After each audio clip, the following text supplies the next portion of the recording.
Assalamualaikum warahmatullahi wabarakatuh. A'udzu billahi minasy syaithanir rajim.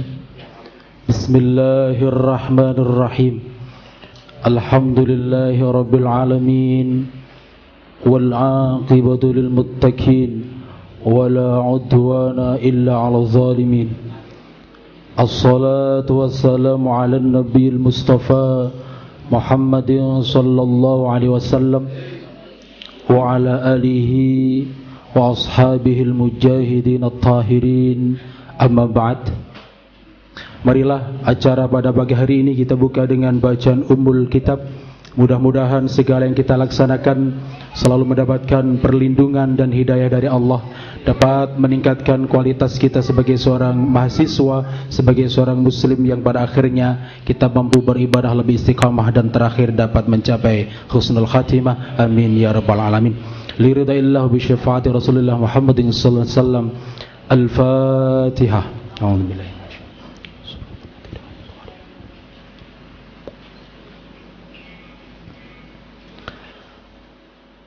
Menuju acara yang kedua, yakni pembacaan ayat-ayat suci Al-Quran, yang dalam hal ini akan dibacakan oleh saudara Yusuf Haryadi. Kepadanya dipersilakan. Assalamualaikum warahmatullahi wabarakatuh.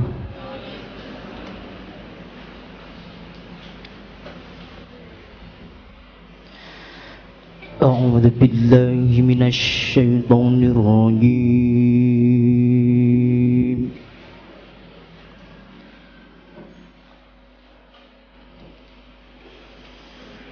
Bismillahirrahmanirrahim.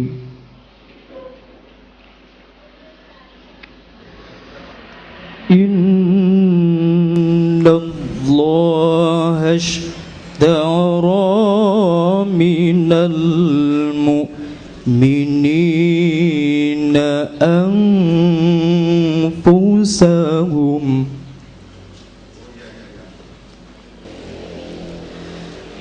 وَذَلِكَ هُوَ الْفَوْزُ الْعَظِيمُ.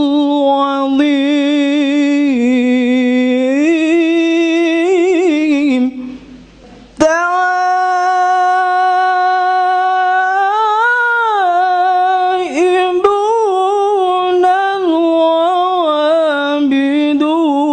العابدون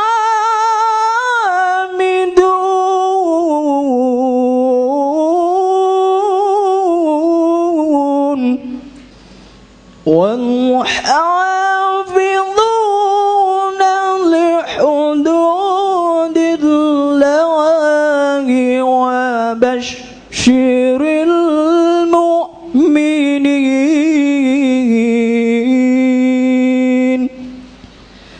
Shadaqallahul azim. Wassalamualaikum warahmatullahi wabarakatuh. Berlanjut menuju acara yang ketiga, yakni sambutan-sambutan. Sambutan yang pertama yakni dari Ketua Panitia Penyelenggara Bedah Buku di pagi hari ini, yang dalam hal ini akan disampaikan langsung oleh Saudara Nurholis. Kepadanya dipersilakan. Assalamualaikum warahmatullahi wabarakatuh. Alhamdulillahi rabbil alamin.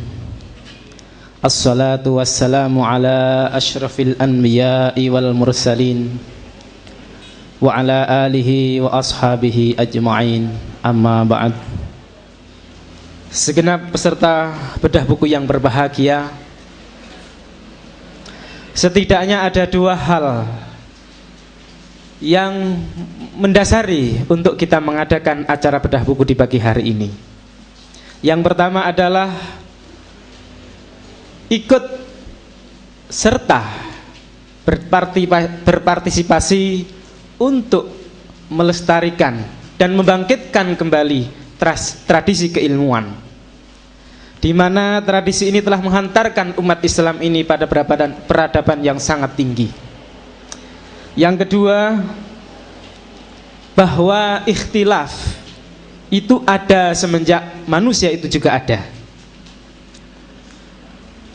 Namun kemudian ikhtilaf inilah yang sering menjadi pemicu perselisihan di antara umat beragama Islam ini. Padahal di dalam ikhtilaf ini ada rahmat Allah. Nah, dengan niatan kita mencari rahmat Allah inilah kita mengadakan bedah buku di pagi hari ini.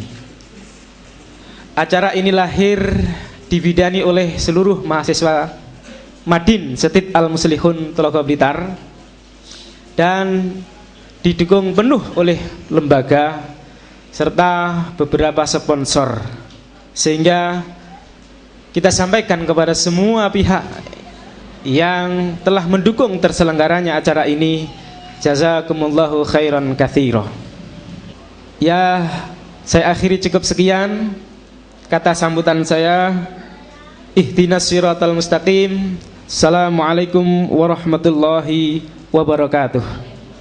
Sambutan yang kedua adalah dari Ketua Sekolah Tinggi Ilmu Tarbiyah Al-Muslihun Telaga Kanigoro Blitar, dan kami mohon dengan hormat sekaligus nanti untuk membuka acara bedah buku dengan judul Mazhab Al-Asy'ari Benarkah Ahlussunnah wal Jamaah? Jawaban terhadap aliran Salafi, kepada yang terhormat Bapak Dr. Andes Haji Zuhdiono MAG, kami persilahkan. A'udzubillahi minasyaitonirrajim. Bismillahirrahmanirrahim. Alhamdulillahirabbil alamin. Asyhadu an la ilaha illallah wa asyhadu anna Muhammadar Rasulullah. Allahumma sholli ala sayyidina Muhammad wa ala ali sayyidina Muhammad. Qala Allah Ta'ala fi kitabil karim. A'udzubillahi minasyaitonirrajim. Bismillahirrahmanirrahim. Yarfa'ilahul ladina amanu minkum waladina utul ilma darajat. Al-ayah amma ba'd.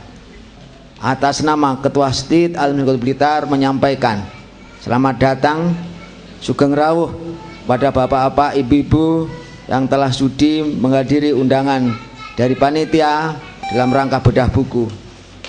Sebagai sahibul bait, seandainya ada kekurangan apapun, kami mohon maaf yang sebesar-besarnya. Saudara-saudara sekalian, mungkin istilah bedah buku ini dapat dikonotasikan operasi buku.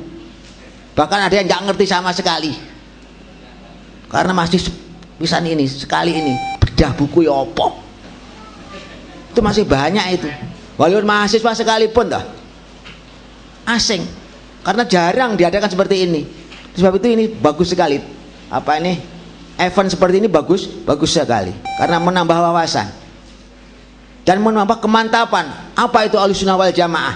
Apa itu Nahdlatul Ulama? Apa itu Salafiyah? Dan sebagainya.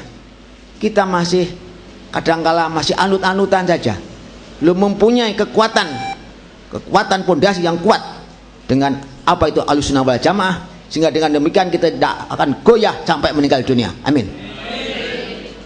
Saudara-saudara sekalian, lebih dalam lagi tokoh pakar dari Surabaya.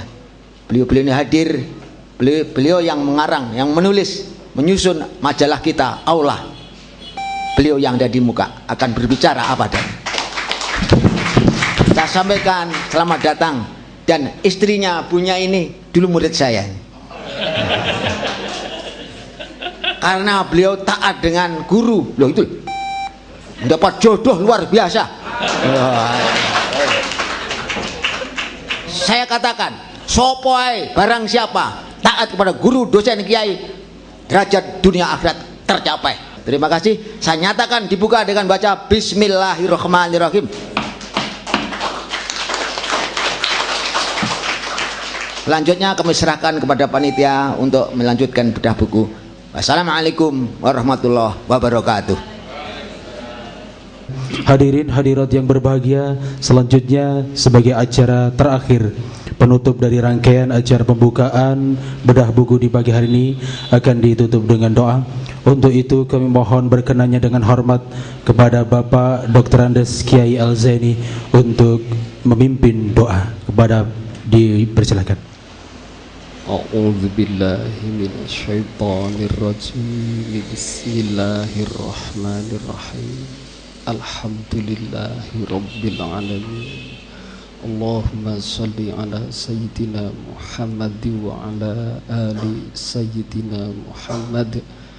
Ya alimu ya hakim, Allahumma allimna al-hikmah wa faqihna fid-din. Dengan berakhirnya bacaan doa tadi, maka berakhir pula lah rangkaian acara pembukaan bedah buku kita di pagi hari ini dengan judul Mazhab Al-Asy'ari Benarkah Ahlussunnah wal Jamaah? Jawaban terhadap aliran Salafi.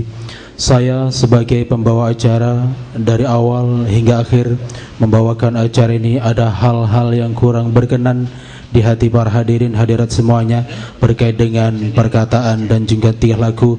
Mohon maaf yang sebesar-besarnya. Saya akhiri billahi taufiq wal hidayah.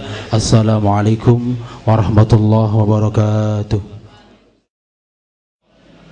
Bismillahirrahmanirrahim. Alhamdulillahi rabbil alamin.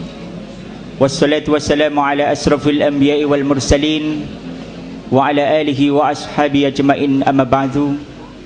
Hadirin yang kami hormati, acara ini sebelum kita mulai acara bedah buku akan diawali dengan pengantar dari penerbit Kalista Surabaya yang menerbitkan buku Mazhab Al-Asy'ari Benarkah Ahlussunnah wal Jamaah? Jawaban terhadap aliran Salafi, yang akan disampaikan oleh Dr. Andes Ahmad Ma'ruf Asrori. Kepada beliau disilahkan. Assalamualaikum warahmatullahi wabarakatuh. Bismillah, alhamdulillah, wa syukrulillah, wassalatu wassalamu ala rasulillah wa ala alihi wa sahbihi wa man wala, amma ba'da. Yang terhormat Ketua Stid Al-Mukhlisun Bapak Yudhoyono dan pembantu ketua, yang terhormat para undangan, putra-putri baik yang ada dalam internal Stid Al-Muslihun maupun dari luar Stid Al-Muslihun yang kami hormati. Alhamdulillah, di detik jam ini kita dapat bertemu muka, bermuajahah dalam rangka untuk thalabul ilmi.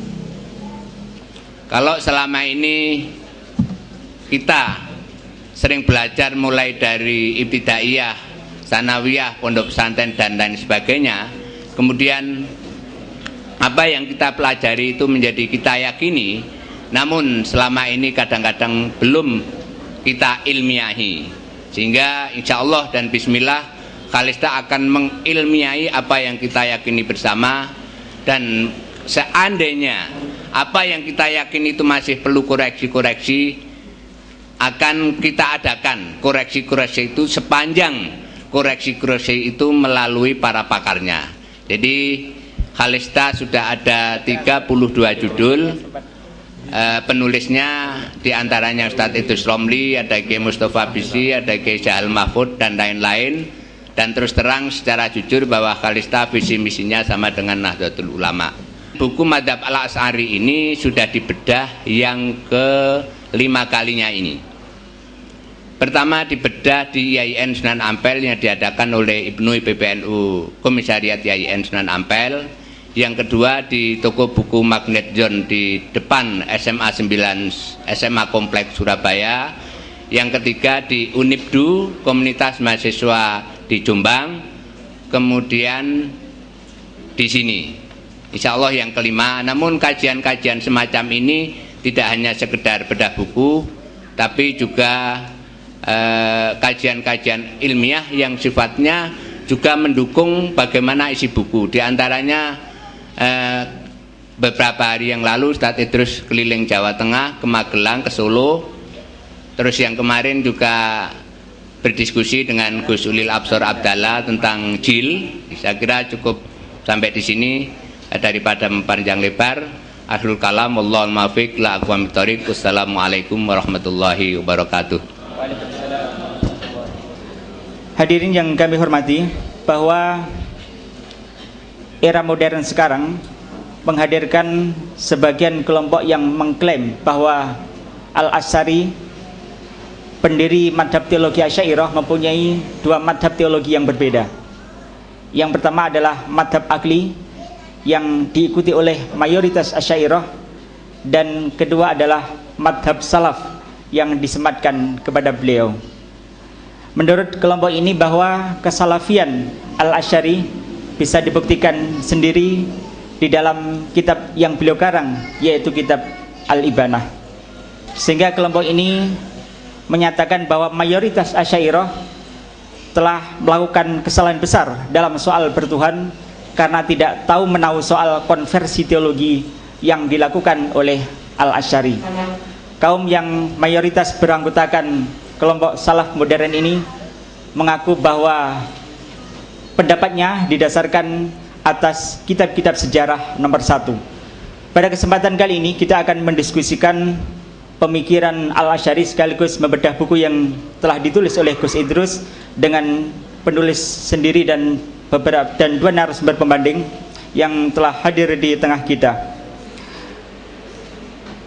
Penulis adalah Muhammad Idrus Lomdi, tempat dan tanggal lahir Jember,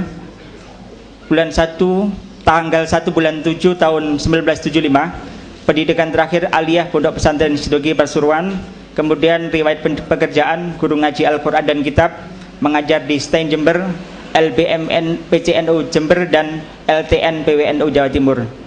Kemudian narasumber pembanding masih menuliskan kurikulum vitae-nya. Oh ya, sudah selesai. Saya bacakan nama lengkap: Muhammad Fathul Hamdani, betul Ustaz ya? Atau Abu Hilal, tempat dan tanggal lahir Malang 13 Desember 1969. Kemudian pendidikan terakhir Madrasah Aliyah Negeri Blitar, alamat Pondok Pesantren Al-Mutakin Lil Fiqhi wa Dakwah Kesamben. Riwayat pekerjaan beliau adalah pengajar di TPQ Al-Mutakin. Begitu Ustaz ya? Ya. Sebelumnya marilah kita berikan aplaus kepada dua narasumber yang telah hadir di tengah-tengah kita. Marilah kita awali acara bedah buku ini. Nanti akan kita beri kesempatan kepada penulis buku ini, yaitu Gus Idrus. Kita beri waktu sekitar 25 menit. Kepada beliau disilahkan. Waalaikumsalam warahmatullahi wabarakatuh. Bismillahirrahmanirrahim. Alhamdulillahi rabbil alamin. Lahul hamdu wa lahul fadl wa lahul thana'ul hasan. Wa salawatullahil barrir rahim wa malaikatihil muqarrabin ala sayyidina Muhammadin khatamin nabiyyin wa ala alihi wa sahbihi ajma'in. Amma ba'du. Yang saya hormati dan saya muliakan Ketua Sekolah Tinggi Ilmu Tarbiyah Al-Muslihun Bapak Dr. Andes Zuhdiono MAG, berikut jajaran internal Stid Al-Muslihun, para hadirin wal hadirat, mahasiswa dan mahasiswi, tidak lupa yang saya hormati Al-Ustaz Abu Hilal.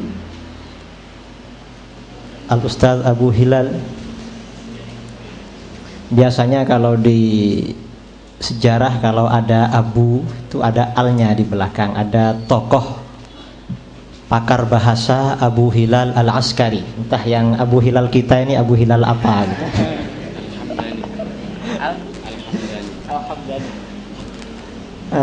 Direktur Halista Bapak Kiai Haji Ahmad Ma'ruf Asrari yang saya hormati. Imam Al-Asy'ari ini memang seorang ulama yang sangat besar. Beliau pendiri mazhab yang dikenal dengan mazhab Al-Asy'ariyah atau Al-Asy'ariyah.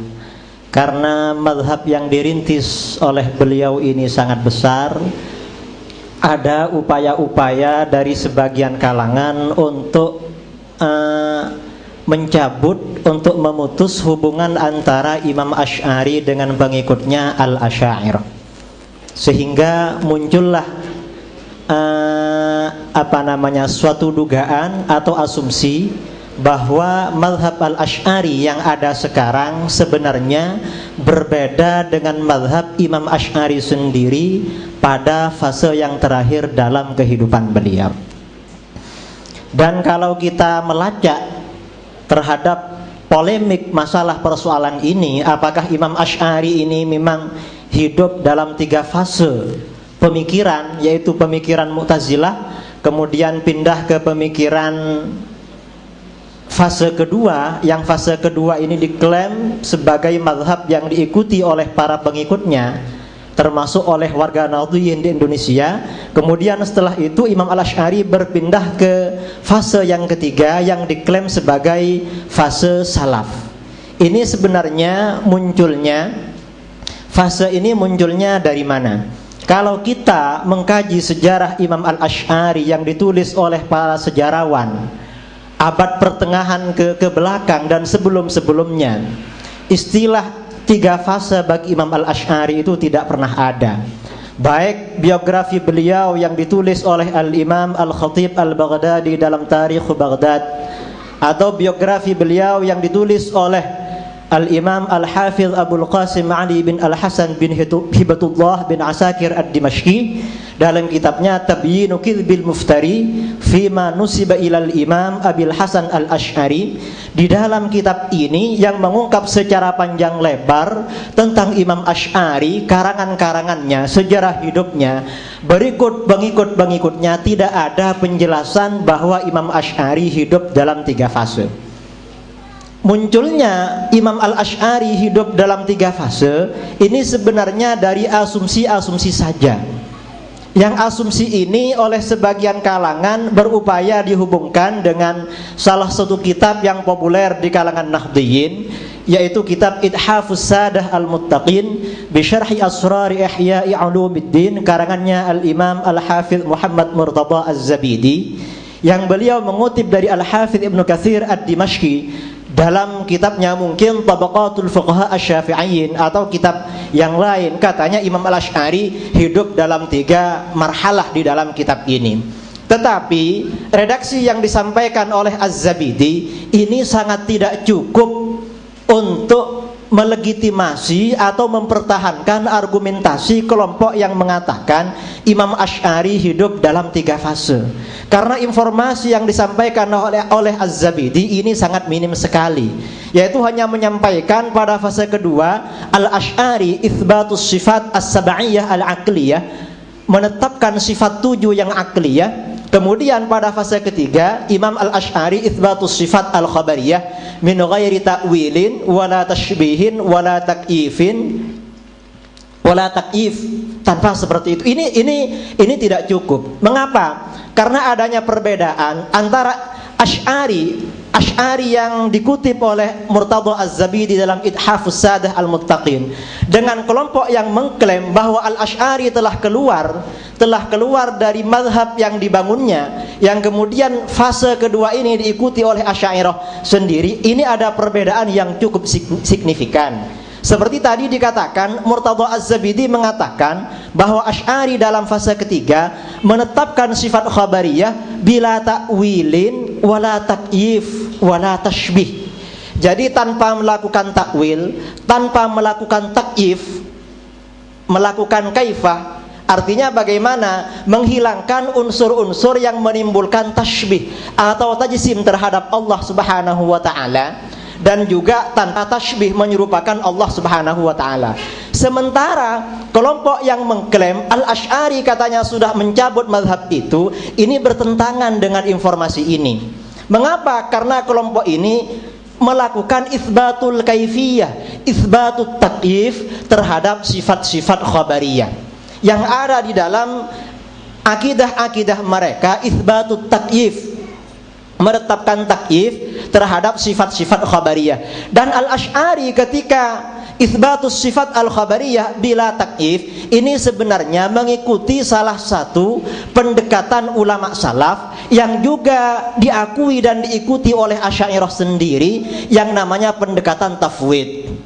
Pendekatan tafwid sebagai perimbangan dari pendekatan takwil. Karena seperti dikatakan oleh para ulama ilmu kalam atau ulama tauhid, tafwid, istilah tafwid antara Asy'ariyah Ahlus Sunnah wal Jamaah sejak dari generasi salaf sampai masanya Imam Asy'ari, kemudian pengikut-pengikutnya, ini berbeda tafwid dengan yang diikuti oleh kelompok yang sekarang menamakan dirinya Salafi. Kalau Asy'ari atau Asy'ariyah, tafwidnya itu tafwidul makna, menyerahkan makna yang sesungguhnya sifat khabariyah itu kepada Allah Subhanahu wa taala tanpa itsbatul kaif. Tetapi kalau kelompok Salafi masih itsbatul kaif, menetapkan kaifiyah terhadap sifat-sifat khabariyah itu. Jadi perumpamaannya misalnya di dalam Al-Qur'an ada ayat Ar-Rahmanu 'alal 'arsy istawa. Ini kalau kalangan Salafi menafsirkan istawa dengan istaqarrah, Allah menetap atau bersemayam di arsy. Jadi ada kaifiyah, ada pemaknaan yang zahir. Ini istilahnya kaifiyah.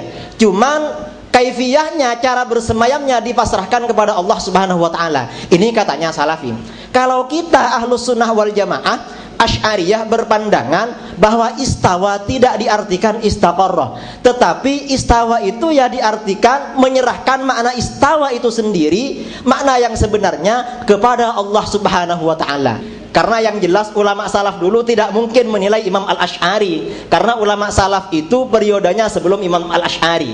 Yang saya maksudkan dengan salafiyah, kelompok yang mengklaim dirinya sebagai kelangsungan dari aliran salaf, mengklaim walaupun kami tidak mengakui kalau mereka sebenarnya Salafi.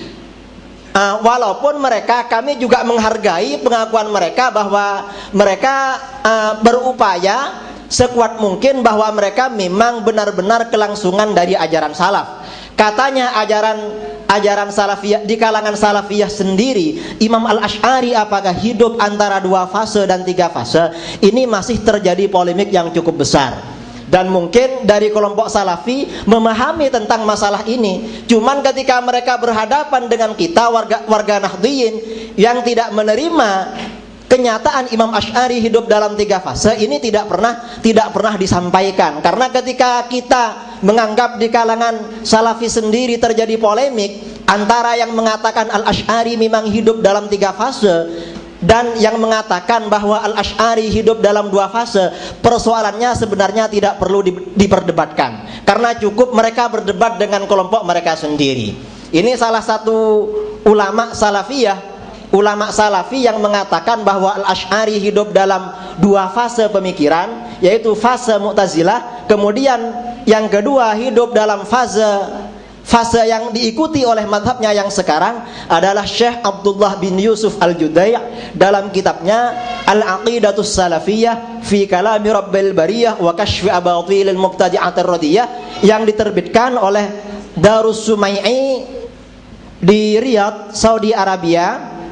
Di dalam kitabnya, Syekh Abdullah bin Yusuf Al-Judai' ini menolak dengan keras kawan-kawannya sendiri yang mengatakan dan bersikeras menyatakan bahwa Al-Asy'ari hidup dalam 3 fase pemikiran. Dan sebelum 2004, sebelum makalah ini turun, sebelumnya sudah ada buku yang ditulis oleh ulama Wahabi dari Madinah Al-Munawwarah, namanya Dr. Safar Al-Hawali. Beliau menulis buku judulnya Naqdu Manhajil Asy'ariyah fil Aqidah, yang diterbitkan di dalam jurnal Majallatul Jami'ah Al-Islamiyah Madinah Al-Munawwarah. Kemudian buku tersebut diterbitkan secara sendirian dan dibagi-bagikan secara gratis cuma-cuma dalam bentuk buku namanya Naqdu Manhajil Asy'ariyah fil Aqidah, yang didasarkan, salah satunya didasarkan kepada kitab Al-Ibanah. Katanya di dalam kitab Al-Ibanah ada indikasi yang cukup kuat bahwa Al-Asy'ari memang telah merujuk dari madhabnya, madhab Asy'ariyah, dan kembali kepada madhab salaf secara mutlak atau secara total. Tetapi ketika kita membaca kitab Al-Ibanah sendiri, sebelum saya menjelaskan versi kitab Al-Ibanah yang menjadi dasar atau landasan kelompok Salafi sebagai argumentasi mereka bahwa Al-Asy'ari hidup dalam 3 fase, saya akan mencoba hakikat tentang kitab Al-Ibanah. Kitab Al-Ibanah ini, kitab Al-Ibanah yang ada ini sampai kepada kita tanpa melalui sanad yang sahih. Karena menurut ulama salaf, menurut ulama-ulama kita sejak generasi salaf yang ada, dikatakan misalnya oleh Al-Imam Abdullah bin Al-Mubarak, al-isnadu minad din, laulal isnadu laqala man syaa ma syaa. Sanad itu termasuk bagian dari agama. Andaikan tidak ada sanad, maka siapapun akan berkata apa saja sesuai dengan kemauannya. Dari kitab Al-Ibanah yang ada yang sampai kepada kita sekarang, tidak ada sanad-sanad yang mauthuqah yang dapat dipercaya yang bersambung kepada Imam Asy'ari bahwa naskah yang ada sekarang benar-benar naskah yang ditulis oleh Al-Imam Abul Hasan Al-Asy'ari. Ini catatan yang pertama kita terhadap kitab Al-Ibanah. Kemudian yang kedua, kitab Al-Ibanah yang ada, yang terbit dan beredar di pasaran internasional dewasa ini mengalami 3 versi dan versinya bermacam-macam. Ada terbitan India, ada terbitan Mesir yang ditahqiq oleh Dr. Fauqiyah Hussein Nasr, ada yang terbitan Saudi Arabia dan Beirut. Antara ketiga naskah, 2 naskah ini terjadi perbedaan yang cukup signifikan. Naskah yang Mesir ini terus terang bahwa di dalam naskah Misriyah ini Al-Asy'ari tidak mencabut terhadap pemikirannya setelah dia keluar dari Mu'tazilah. Ini kan cukup besar menimbulkan keraguan otentisitasnya kitab ini dalam penisbahannya terhadap Imam Al-Asy'ari. Bayangkan kita kaum muslimin ini mengkritik Bible, perjanjian lama, kitab-kitab orang Yahudi dan kitab-kitab Nasrani dikatakan sebagai kitab yang tidak otentik karena memang versi Bible dalam setiap terbitan edisi berbeda dengan edisi sebelumnya. Bible yang terbit di Indonesia berbeda dengan di Amerika, berbeda dengan di Inggris, berbeda dengan di Timur Tengah, India dan lain sebagainya. Ini alasan bahwa kitab Bible memang tidak memiliki naskah yang valid, yang cukup otentik untuk diklaim sebagai kitab-kitab yang benar-benar ditulis oleh Imam Al-Asy'ari. Katakanlah ini memang kitab ini mirip Bible. Kemudian alasan yang terakhir berkaitan dengan kitab Al-Ibanah. Di dalam kitab Al-Ibanah sendiri, kitab Al-Ibanah yang ditulis oleh Imam Al-Asy'ari, yang diklaim sebagai tulisan Imam Al-Asy'ari, juga yang diterbitkan oleh orang-orang Salafi di Saudi Arabia maupun di Lebanon, ternyata di dalam satu kitab itu terjadi paradok, terjadi pertentangan antara yang awal dengan yang tengah dan yang akhir. Di bagian awal Imam Al-Asy'ari mengatakan Allah itu hidup tanpa tempat, tapi di tengah mengatakan Allah bertempat di langit. Ini kitab yang diterbitkan oleh satu penerbit di Saudi Arabia. Jadi sudah cukup berbeda. Kalau ini sebagai ini memang cukup sebagai bukti untuk meragukan bahwa kitab-kitab ini memang benar-benar bukan karangannya Al-Imam Al-Asy'ari. Ini alasan yang kedua. Kemudian alasan yang terakhir tentang kitab Al-Ibanah sebagai argumentasi kelompok yang mengklaim Imam Al-Asy'ari hidup dalam 3 fase pemikiran. Saya menulis buku yang saya tulis ini sebenarnya untuk menanggapi makalah-makalah seperti ini. Makalah yang ada di majalah As-Sunnah ini sebenarnya yang saya tanggapi. Tetapi ini kok masih beredar di sini. Ini kan sangat menyayangkan, apa tidak ada argumentasi baru dalam pemikiran yang mengklaim bahwa Al-Asy'ari hidup dalam 3 fase. Apalagi di bagian terakhir ini kan mengatakan bukti bahwa Ahlus Sunnah wal Jamaah menolak mazhab Imam Al-Asy'ari. Katanya ulama 4 mazhab menolak Asy'ariyah itu sebagai mazhab Ahlus Sunnah wal Jamaah.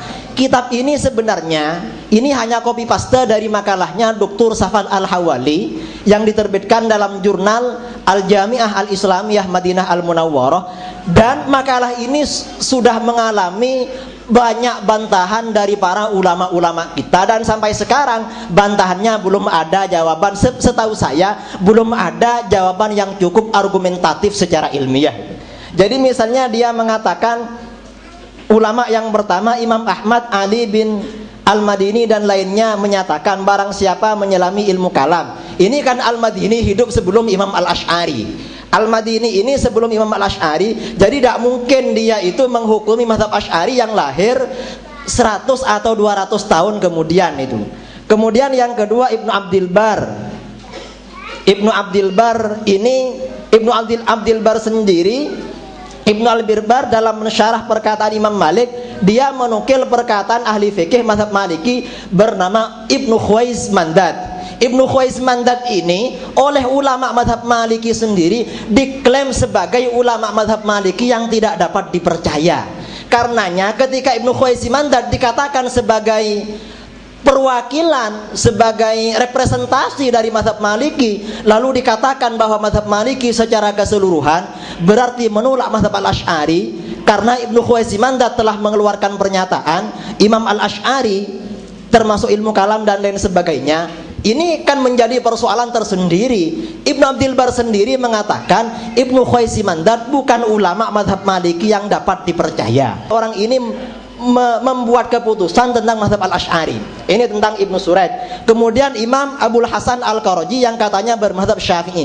Abul Hasan Al-Qaraji walaupun dia mazhabnya Syafi'i, tetapi dia bukan orang yang dikenal di kalangan mazhab Syafi'i. Dia bukan seorang faqih yang muktabar di kalangan mazhab Syafi'i. Para ulama Syafi'i sendiri yang muktabar di kalangan Syafi'iyah justru semuanya mengikuti mazhab Asy'ari, mulai dari para ulama ahli hadis seperti Al-Imam Al-Hafidh Abu Bakar Al-Baihaqi, Al-Imam Al-Hakim Abu Abdillah An-Naisaburi, Al-Imam Abu Nuaim Al-Asfihani, Ibnu Asakir Ad-Dimashqi, Ibnu Sam'ani dan lain sebagainya, semuanya mazhabnya Al-Asy'ari. Dan ini Abul Hasan Al-Qaraji apabila dibandingkan dengan ulama-ulama top yang memang jelas-jelas mengikuti mazhab Al-Asy'ari, tidak ada apa-apanya. Ini sama dengan menghukumi sesat aliran Nahdlatul Ulama dengan merujuk kepada salah seorang yang mengklaim dirinya mantan Kiai NU yang menulis mantan Kiai NU menggugat sholawat dan zikir syirik misalnya, lalu mengatakan ajaran NU sendiri oleh ulama NU tidak dapat diterima, padahal dia sendiri bukan perwakilan representasi mazhab Nahdlatul Ulama, aliran Nahdlatul Ulama. Kalau Nahdlatul Ulama mestinya yang berbicara Kiai Sahal Mahfud, Kiai Hashim Asy'ari, almarhum Kiai Mahrus Ali Lirboyo, Kiai Ahmad Siddiq Jember, Kiai As'ad Syamsul Arifin dan ulama-ulama yang selevel seperti itu. Sama dengan ketika ulama Syafi'iyah dikatakan memberikan komentar yang miring, yang sinis terhadap mazhab Al-Asy'ari, maka yang berkomentar tersebut haruslah ulama-ulama yang selevel Imam Al-Haramain, Imam Al-Ghazali, Al-Hafidh Ibnu Hajar, Imam An-Nawawi dan lain sebagainya. Barangkali yang saya sampaikan ini cukup sebagai pengantar acara bedah buku kali ini. Kurang lebihnya mohon maaf. Assalamualaikum warahmatullahi wabarakatuh. Terima kasih kami sampaikan kepada Ustaz Idrus. Beberapa hal sudah disampaikan oleh beliau, cukup semangat, luar biasa. Kurang lebih selama 25 menit. Beberapa hal yang dapat kami simpulkan bahwa kalau kita mendasarkan dari apa yang sudah disampaikan oleh Az-Zabidi di dalam kitab Idhafus Sadatil Mutakin, bahwa Imam Al-Asy'ari mengalami 3 fase, kemudian disimpulkan bahwa madhab Al-Asy'ari, Al-Imam Al-Asy'ari keluar dari madhabnya dan mengikuti madhab salaf, adalah kesimpulan yang tergesa-gesa. Kemudian yang kedua, masalah kitab Al-Ibanah, bahwa kitab Al-Ibanah itu ternyata masing-masing penerbit punya versi tersendiri-sendiri. Padahal Al-Ibanah itu kitab yang sangat terkenal, seterkenal orangnya, seterkenal pengarangnya, yaitu Imam Al-Asy'ari. Lalu bagaimana Ustadz tentang hal ini? Untuk selanjutnya kita berikan kepada Ustadz Abu Hilal. Beliau luar biasa, beliau sudah menulis naskah untuk bedah buku pagi hari ini, kurang lebih ada 100 halaman. Tepuk tangan untuk Ustadz Abu Hilal. Monggo, waktu 25 menit. Alhamdulillah, wassalatu wassalamu ala rasulillah wa ala alihi wa ashabihi man walah, wa asyhadu an la ilaha illallah la syarika lah, wa asyhadu anna Muhammadan abduhu wa rasuluhu alladzi la nabiyya ba'dah.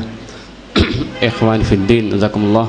Bapak, Ibu sekalian, adik-adik dan penulis yang saya hormati dan juga saya cintai karena Allah SWT. Ada memang isu tentang pembagian fase kehidupan Imam Abu Hasan Al-Asy'ari itu juga sebenarnya adalah hanya orang-orang yang ingin mempermudah saja, atau orang yang mungkin mengklasifikasikan kehidupannya. Kalau saya lihat itu cuma 2 saja kok sebenarnya. Saya telah melihat dalam kitab Al-Bidayah wa Nihayah oleh Imam Ibnu Katsir di juz yang ke-11. Bukunya saya simpan di mobil, saya mohon maaf karena bukunya cukup banyak. Di mobil itu ada semuanya apa yang kami tulis, referensinya, dan tidak mungkin saya akan ngoyong-ngoyong kayak keong, itu tidak mungkin. Kami cukupkan biar di mobil aja. Tapi insya Allah kalau tidak percaya bisa dibuka bersama, dan insya Allah kami jujur dalam menukil. Kami tidak menambah atau mengurangi dari ucapan para ulama yang telah ada itu. Nanti kualat saya kalau mengurangi ucapan mereka. Jadi kalau saya lihat dalam tulisan Imam Ibnu Katsir ketika memasuki tahun 3 324, yaitu di masa Ustadz atau Imam Abu Hasan Asy'ari itu meninggal, beliau menjelaskan yaitu Asy'ari itu telah pindah dari fase ketika beliau mengikuti Mu'tazilah ya, kemudian dia meninggalkan dan dia mengikuti manhaj sunnah. Sementara itu dalam kitab Al-Ibanah juga yang juga ada dalam mobil itu, beliau mengatakan dan din atau ucapan yang kami ucapkan dan din yang kami yakini adalah tamassuk bi kitabillah wa sunnati Rasulillah sallallahu alaihi wasallam wa bima yaqulu al-Imam Abu Abdullah Muhammad bin Ahmad bin Hanbal. Beliau menjelaskan din suatu ucapan yang kami katakan dan suatu din yang kami pegang adalah berpegang teguh kepada sunnah, kepada Al-Quran, kepada sunnah Rasulullah, dan kami mengikuti apa yang telah disampaikan oleh Imam Abu Abdullah Muhammad Ahmad bin Hanbal. Dari ucapan yang semacam ini, beberapa penulis telah melihat bahwasanya Abu Hasan Al-Asy'ari telah meninggalkan mazhab pemikiran ya, pemikiran apa itu Mu'tazilahnya, kemudian dia mengikuti manhaj Ahlus Sunnah sebagaimana yang telah digariskan oleh Imam Ahmad bin Hanbal. Walaupun dalam kitab ini, buku ini ada tulisan Imam Abu Hasan Al-Asy'ari adalah tokoh atau pemimpin, kalau nggak salah begitu ya, atau perintis Ahlus Sunnah wal Jamaah. Di sini juga kami tulis semacam pembandingnya. Betulkah Ahlus Sunnah wal Jamaah itu telah dibentuk oleh Imam Abu Hasan Al-Asy'ari? Ternyata kalau kami lihat, ternyata juga tidak. Karena apa? Ahlus Sunnah sudah ada sebelum Imam Abu Hasan Al-Asy'ari. Sebagaimana ungkapan ini dijelaskan oleh Imam Ayyub Asy-Sikhtiyani, Imam Ibnu Ruhawiyah, kami tuliskan di sini. Kami kasih judul itu sejarah munculnya istilah Ahlus Sunnah wal Jamaah. Jadi yang intinya ternyata banyak ulama yang hidup jauh sebelum Abu Hasan Al-Asy'ari, beliau sudah sering menggunakan kalimat-kalimat Ahlus Sunnah wal Jamaah. Oleh karena itulah kalau dinisbatkan Ahlus Sunnah adalah pengikut Asy'ari, ini berlebihan. Saya tidak mengatakan sesat atau salah tidak, tapi ini cukup berlebihan. Karena apa? Istilah itu sudah muncul jauh sebelum Abu Hasan Al-Asy'ari, bagaimana diungkapkan para imam yang hidupnya ratusan tahun sebelum dia, bahkan termasuk sahabat yaitu Abdullah bin Abbas yang juga sering mengucapkan kalimat Ahlus Sunnah wal Jamaah. Oleh karena itulah, karena Abu Hasan Al-Asy'ari sendiri telah mengakui dia ngikutin pendapatnya Ahmad bin Hanbal yang notabene adalah imam saya. Mungkin saya berbeda dengan Bapak. Kalau Bapak mungkin madhabnya Syafi'i, saya madhabnya Hambali, tapi saya juga berguru kepada Imam Syafi'i cukup banyak lewat karya tulisnya, dan saya mengagungkan Imam Syafi'i dengan keluasan ilmunya. Tidak ada satupun ucapan Syafi'i yang pernah saya celah, semuanya saya agungkan, walaupun ada banyak perbedaan cuma dalam penetapan masalah akidah. Dalam masalah fikih kita juga banyak mengambil pendapat-pendapat Imam Syafi'i rahimahullah. Oleh karena itulah, dari perbedaan pemikiran tentang penentuan Ahlus Sunnah wal Jamaah yang dalam pandangan kami, dalam apa itu tulisan para ulama yang telah menjelaskan bahwasanya tentang istilah Ahlus Sunnah itu tidak dimulai dengan munculnya Asy'ari, tidak, tapi sudah muncul jauh, yaitu di zaman para sahabat, tabi'in dan tabi'ut tabi'in. Sehingga dalam pandangan kami yang lebih tepat dipanggil sebagai tokohnya atau imamnya Ahlus Sunnah wal Jamaah adalah Imam Ahmad bin Hanbal rahimahullah dalam pandangan kami. Karena apa? Karena beliau adalah orang yang betul-betul teruji. Bahkan ulama berikutnya mengatakan Allah telah memuliakan kembali din ini dengan dua orang. Yang pertama Abu Bakar radhiyallahu anhu dengan yaumuridah, dengan orang-orang yang murtad dengan menolak bayar zakat, dan kedua adalah oleh Imam Ahmad bin Hanbal ketika yaumul mihnah, yaitu ketika itu golongan Mu'tazilah telah berkuasa, telah menetapkan dan memaksakan kehendaknya kalau Al-Quran bukan kalamullah tapi Al-Quran adalah makhluk. Inilah yang dibantah oleh Imam Ahmad bin Hanbal sampai beliau dipenjara selama 28 bulan oleh 3 khalifah, yaitu Khalifah Ma'mun, kemudian Mu'tasim dan Al-Wasik. Baru Khalifah Al-Mutawakkil telah membebaskan dan mengagungkannya.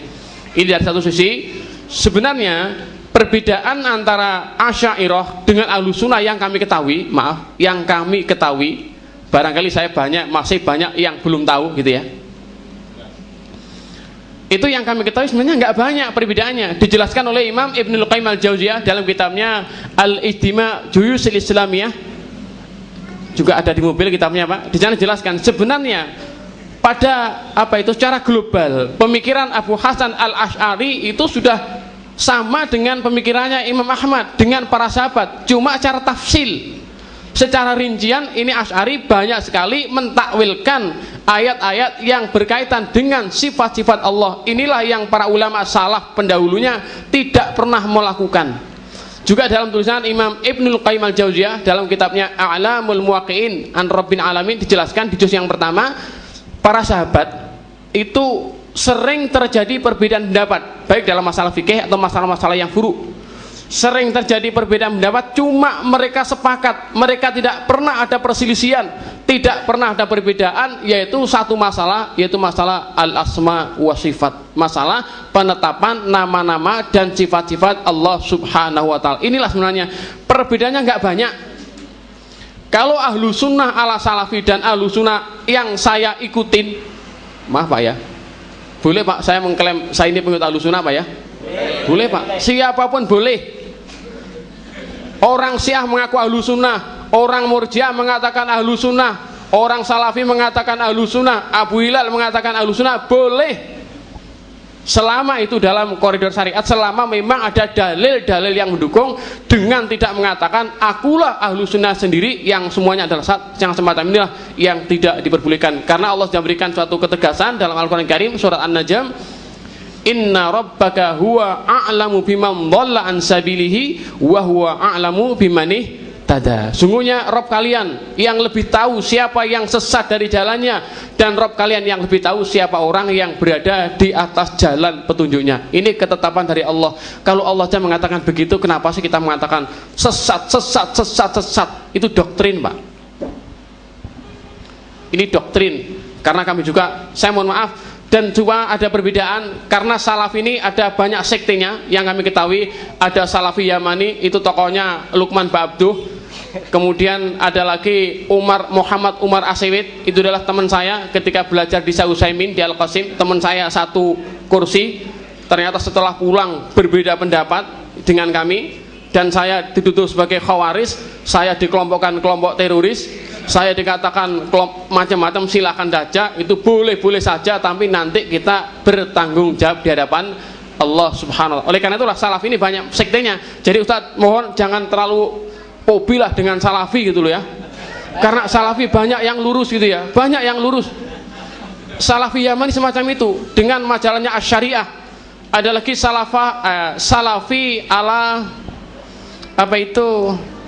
Gresik yang menerbitkan buletin yaitu Al-Furqan. Ada lagi Salafi juga Yazid Abdul Qadir Jawas yang dia sudah agak moderat, sekarang beliau di Dewan Dakwah Islamiyah. Ada pula Salafi Abdul Hakim Abdad, ada pula, dan macam-macam ya. Dan masih juga banyak Salafi yang betul-betul mereka itu kembali ke manhaj salaf dengan tidak berani mentakwilkan ayat-ayat berkaitan dengan sifat-sifat Allah Subhanahu wa ta'ala. Karena apa? Karena kehati-hatian mereka semuanya. Oleh karena itu kami cantumkan di sini dalam makalah saya ini. Ini masih ada banyak masalah Ustaz ya. Ada banyak masalah yang kami cukup kritisi dalam buku ini. Oleh karena itu masalah bicaraan masalah perbedaan Asy'ariyah dengan ahlu sunnah ala salafi yang lurus ya, saya dalam tanda petik salafi yang lurus, cuma sedikit aja perbedaannya cuma dalam keberanian dalam menafsirkan atau mentakwilkan ayat-ayat yang berkaitan sifat-sifat Allah Subhanahu. Lainnya itu nggak ada perbedaan. Ini bukunya kadang-kadang juga berlebihan Pak bahasanya yang saya lihat. Tapi ala kulli hal saya biarkan aja, toh nanti buku ini dengan sendirinya akan ada yang memberikan bantahan, dan saya nggak mau nulis bantahannya, biar saya nulis sendiri, saya sodorkan kepada pembaca. Milih yang coklat boleh, milih yang hijau juga boleh, tanpa ada suatu cercaan caci makian. Karena apa? Karena kami yakin Pak, adanya NU dan Muhammadiyah, saya mohon maaf kalau bicara masalah ini, kalau kita lihat, kita harus punya pikiran yang dewasa. NU dan Muhammadiyah merupakan anugerah Allah yang tidak Allah berikan kepada dunia selain Indonesia ini. Saya mau tanya Pak sekarang, siapa yang nyuruh NU kok mendirikan pesantren? Bahkan NU ini merupakan organisasi terbesar di dunia dalam sisi jumlah dan dalam sisi pengelolaan pesantren. Siapa yang nyuruh NU mendirikan pesantren sampai menjamur se-Indonesia, nggak ada, sedunia nggak ada tandingannya itu? Siapa juga yang nyuruh Muhammadiyah bikin pesantren gagal terus? Tapi kalau bikin rumah sakit, sekolah kok unggulan. Bahkan Muhammadiyah adalah suatu organisasi terbesar dunia dalam mengelola masalah pendidikan. Bahkan Yahudi pun tidak sanggup ngelawan seperti Muhammadiyah. Betul itu. Kalau begitu, inilah aturan Allah, inilah ketetapan Allah yang mesti kita terima bersama. Allah berkehendak teman-teman di NU lewat dakwahnya pesantren, Allah berkehendak dengan Muhammadiyah berdakwah lewat rumah sakit, sekolah. Ini merupakan anugerah Allah yang patut kita syukuri. Kenapa sih kita harus begini terus saling mojotosan? Saya lebih suka ngadepin orang kafir daripada saudara kita sendiri. Makanya saya sampaikan di sini ya, ada banyak perselisihan kami, perbedaan dengan Ustadz Idris Romli yang saya juga sampai mimpi-mimpi ingin ketemu bagaimana ya, ini orangnya masih muda, karyanya bagus sekali, ilmiah banget. Ini juga buku yang cukup ilmiah, saya nilai gentle juga ya, banyak penilaian positif walaupun banyak perbedaan yang juga kami lihat juga cukup prinsip antara kami dengan buku semacam ini. Antara lain, masih ada waktu Ustaz? 2 menit lagi ya? Ada 2 menit ya. Ada, nanti kita sampaikan saja, yaitu tentang taksimat tauhid. Di sini dijelaskan bahwasanya masalah tauhid dibagi tauhid rububiyah, uluhiyah, asma wa sifat adalah pendapatnya Ibnu Taimiyah. Benarkah yang bagi masalah tauhid adalah Ibnu Taimiyah? Itu yang kami kritisi di sini. Kami juga mengumpulkan ada suatu kitab yang cukup bagus, namanya kitab Al-Qaulu Sadid fi Raddi ala man anqara taqsimat tauhid, yang tulis oleh Dr. Abdul Razak Al-Abbad. Juga ada ditulis juga oleh Imam Al-Qurtubi dalam bukunya Al-Kashfu Manahijil Adillah, yang dalam bukunya Al-Qurtubi itu beliau menjelaskan tentang sifat al-ulu, sifat ketinggian Allah SWT. Oleh karena itu ada 2 pokok yang kami kritis dalam buku ini, yaitu tentang penafian arah bagi Allah. Allah itu disembah tanpa arah. Ini yang pertama akan kami kritik. Yang kedua adalah tentang pembagian tauhid kepada 3 tauhid. Saya kira sebagai mukadimah itu yang kami sampaikan. Assalamualaikum warahmatullahi wabarakatuh. Terima kasih kami sampaikan kepada Ustaz Abu Hilal. Harapan pertama bahwa kita di antara sama muslim, antara institusi muslim yang satu dengan yang lain, janganlah kita saling memvonis bid'ah, sesat, kafir dan lain sebagainya. Itu harapan kita, karena sebenarnya apakah seseorang itu sudah keluar dari akidahnya, kita sudah punya pedoman. Imam As-Subki kemudian Imam Nawawi di dalam kitab Ar-Raudhah itu mengatakan wa kadzalika naqta'u bi takfiri kulli qailin qala qaulan yutawassalu bihi ila tadlilil ummah. Jadi kalau ada orang yang ucapannya menyesatkan umat, maka sesungguhnya dialah yang berhak dicap sebagai kafir. Begitu barangkali. Kemudian yang kedua, istilah salafi. Salafi itu ternyata menurut Ustaz Abu Hilal banyak versinya. Jadi versi Yamani, versi Indonesia, versi Gresik, mungkin ada juga nanti versi Ludoyo dan versi Kanigoro, berbeda Ustaz ya. Tapi yang jelas salafi ini ada yang lurus, termasuk nanti Ustaz Abu Hilal, beliau termasuk saya Husnudzan, beliau termasuk salafi yang lurus. Dan yang kemudian kemarin menjadi pertanyaan teman-teman, sebenarnya salafi itu merupakan madhab. Kalau yang ditulis oleh Ustaz Idrus di sini aliran berarti madhab, atau sebenarnya salafi itu merupakan fase sejarah. Kalau istilah salaf barangkali merupakan istilah yang sudah cukup lama, karena ketika Rasulullah itu menjelang wafat, beliau pernah bersabda kepada Siti Fatimah, saya tidak menyebut Sayyidah Fatimah sebab takut dianggap bid'ah. Beliau pernah berkata, ittaqillah wasbiri fa inni ana laki ni'mas salaf. Bertakwalah kepadaku dan bersabarlah, sebaik-baik as-salaf bagimu adalah aku. Itu istilah salaf. Kemudian istilah salaf itu yang benar bagaimana? Apakah fase sejarah atau sebenarnya dia itu sebuah madhab? Untuk yang selanjutnya kita persilakan kepada narasumber pembanding yang kedua, yaitu Al-Mukarram Kiai Haji Azizi Hasbullah. Waktu 20 menit ya. Persilakan. Assalamualaikum warahmatullahi wabarakatuh. Bismillahirrahmanirrahim. Alhamdulillahil qail fi kitabil karim. Lau sya'allahu la ja'alakum ummatan wahidah walakin la yazaluna mukhtalifina illa man rahima rabbuk. La amla anna jahannama minal jinnati wan nasi ajma'in. Andai kata Allah Ta'ala menjadikan umat satu akidah, satu aliran, satu agama, itu bisa. Akan tetapi dijadikan bermacam-macam ini karena Allah menjadikan neraka dan menjadikan surga. Dan dunia tidak akan pernah utuh kecuali ada perbedaan. Kalau disebutkan dalam firman-Nya, laula daf'ullahi nasa ba'dahum ala ba'din lahulika suami wa biya wa sholawat wa masajid. Andai kata tidak ada saling bersaing antara NU Muhammadiyah, mungkin tidak ada orang yang berbicara tahlil, mungkin tidak ada orang yang berbicara bid'ah. Kalau tidak ada perbedaan antara orang kafir dan orang Islam, mungkin masjid-masjid kosong, gereja-gereja juga kosong. Nah, namun keseluruhannya itu hanya sunnatillah, di mana sunnatillah itu dijadikan untuk sebagai ujian kita ada di dunia. Dunia itu kalau memang semuanya maksiat akan kiamat, kalau semuanya taat juga akan kiamat. Seperti rumah sakit, kalau semuanya orangnya sakit, rumah sakit akan gulung tikar, karena nggak ada dokter, nggak ada perawat. Tapi sebaliknya semuanya sehat juga gulung tikar. Karena apa? Tidak ada yang diobati, tidak ada yang sakit. Namun yang paling membahayakan kalau orang sakit itu pura-pura sehat. Ini yang sulit, diobati katanya sudah sehat, nggak diobati tapi tidak semangat. Maka yang paling baik adalah orang yang sehat tapi tidak merasa sehat. Janganlah jadi orang yang sakit tapi merasalah kita sakit. Biar kita selalu menjaga stamina. Itu yang perlu kita ketahui. Kemudian perbedaan umat, perbedaan sosial kultural, perbedaan akidah dan lain sebagainya, itu memang sudah merupakan sunnatillah. Ibnu Khaldun di dalam mukaddimahnya mengatakan inna akhwalal alami wal umami wa awaidahum la nakhlakum la tatum wa la witratin wahidah wa min hajin mustamir inna ma huwa bi ikhtilafin wa ma yakunu dzalika inna ma huwa bi ikhtilafin wa ma yakunu dzalika. Dan ini kalau inna ma huwa ikhtilafun alal imam wal asminah wa intiqalun min halin ila halin wa ma yakunu dzalika lil asqas wal awqat. Keadaan dunia, bangsa-bangsa adat istiadat, keyakinan mereka tidak selalu mengikuti suatu model dan sistem tetap, melainkan selalu berubah-ubah dari hari ke hari.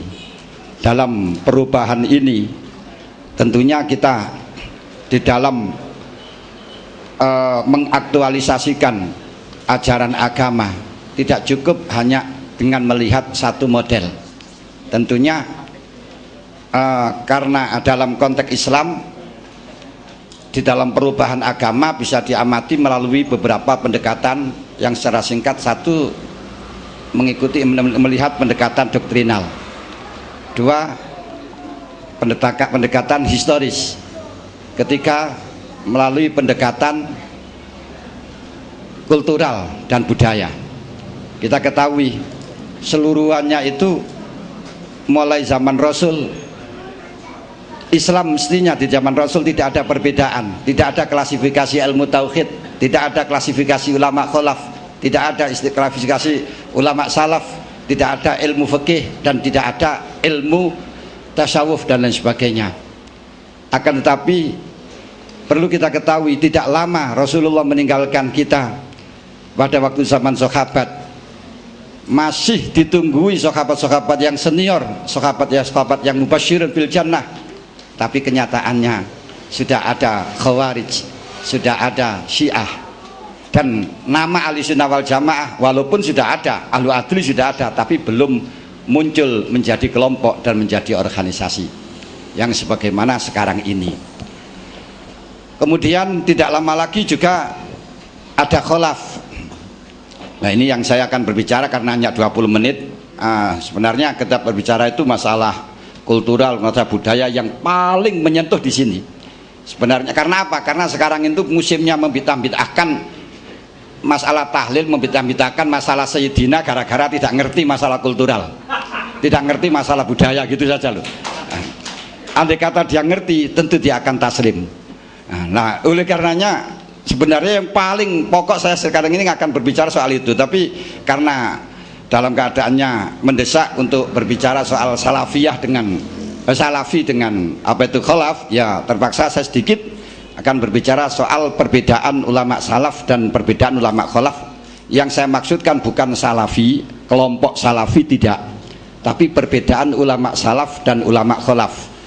Ulama salaf itu adalah orang-orang yang hidup di zaman sebelum 300 abad. Orang-orang yang di dalam mengamalkan agamanya selalu berpijak langsung kepada Quran dan hadis. Tidak ada istilah harus mengikuti kepada mazhab tertentu. Itu cirinya.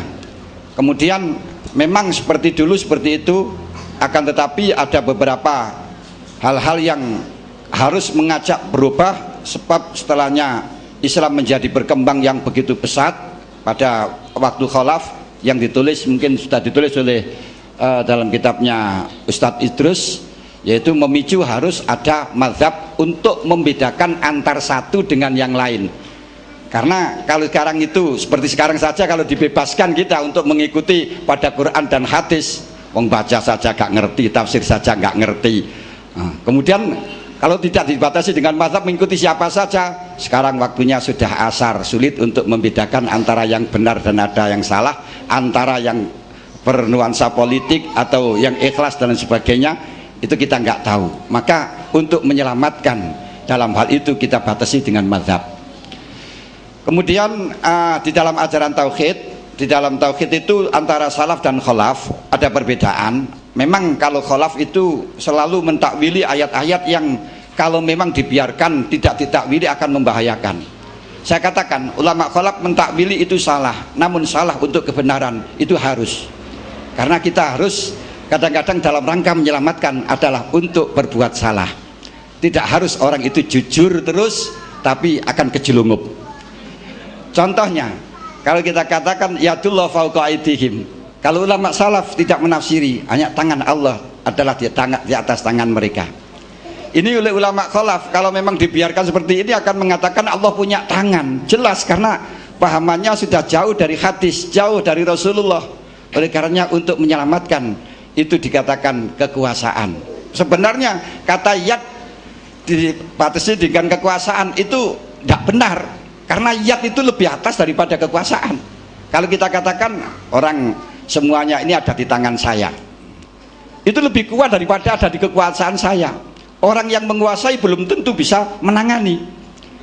Seperti halnya apa itu namanya, bupati menguasai di Blitar, tapi belum tentu orang-orang Blitar itu menjadi tangannya bupati. Nah, ini yang kita ketahui. Tapi kalau kita katakan tangan, akhirnya Allah akan mengatakan Allah punya tangan. Dalam hal ini ulama khalaf mentafsiri dengan tafsir yang mendekati di dalam makna, walaupun maknanya tetap akan sebawahnya dalam rangka menyelamatkan, sehingga ditafsiri dengan kekuasaan. Seperti kalau dikatakan di dalam hadis misalnya, man arafa nafsah faqad arafa rabbah. Siapa yang tahu dirinya maka tahu Allah.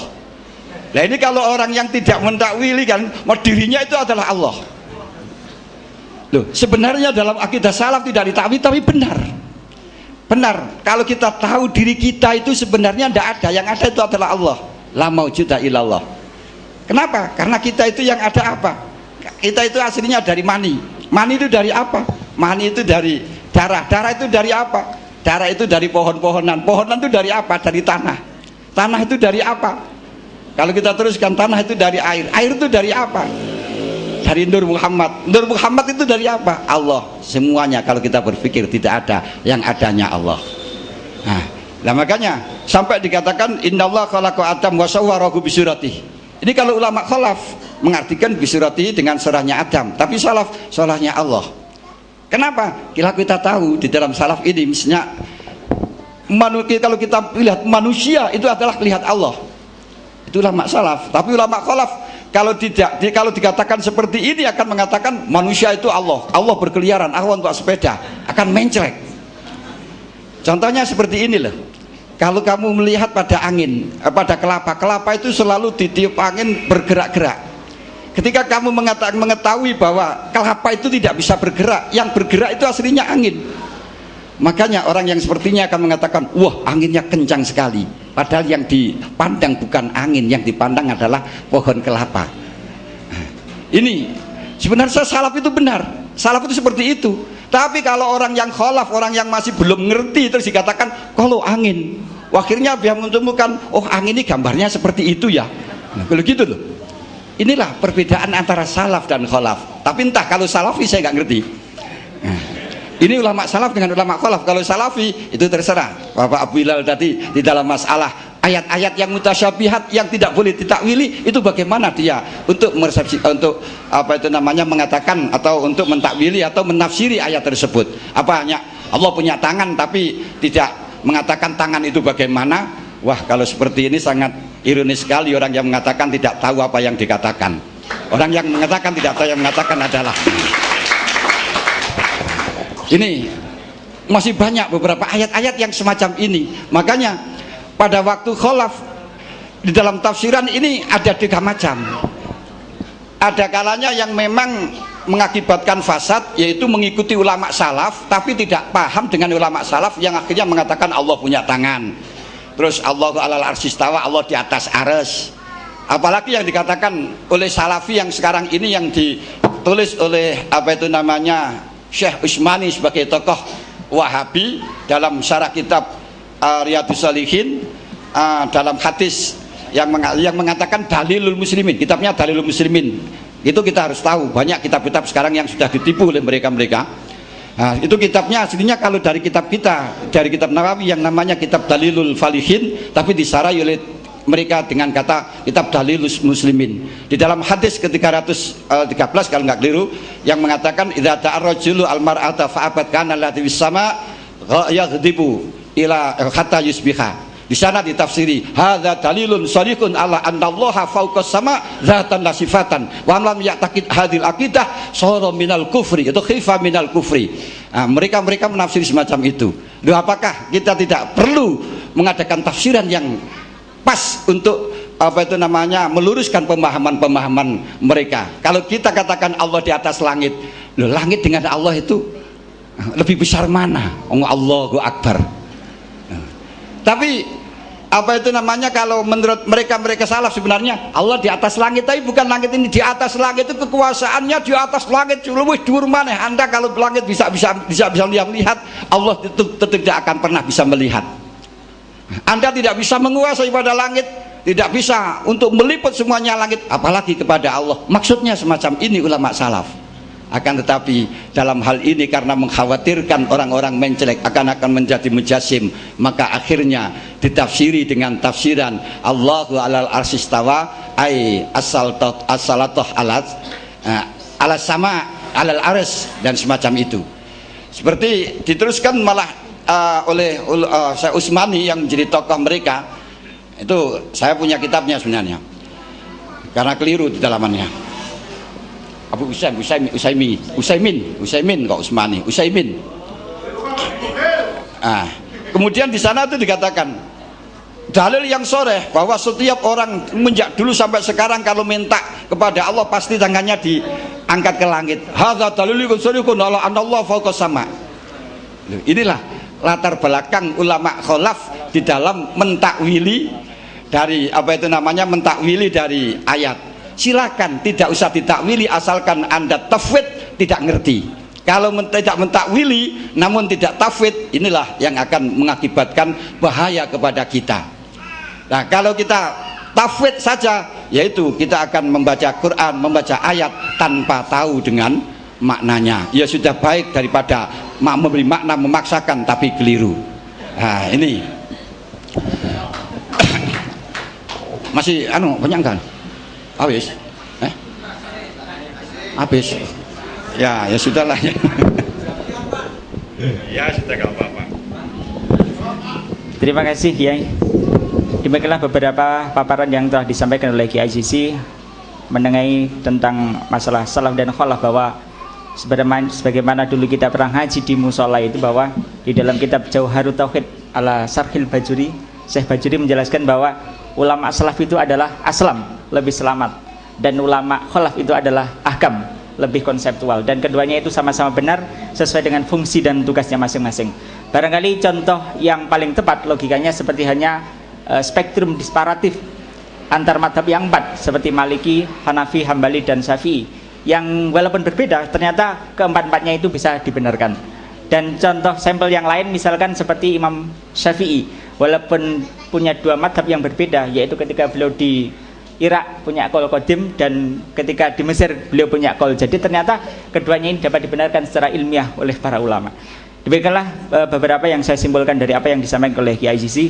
Dan sebelum kita melanjutkan sesi dialog, kita akan konfirmasi dulu kepada narasumber penulis buku ini. Kurang lebih kita beri waktu selama 15 menit untuk menanggapi dari yang sudah disampaikan oleh pembanding. Monggo Ustaz.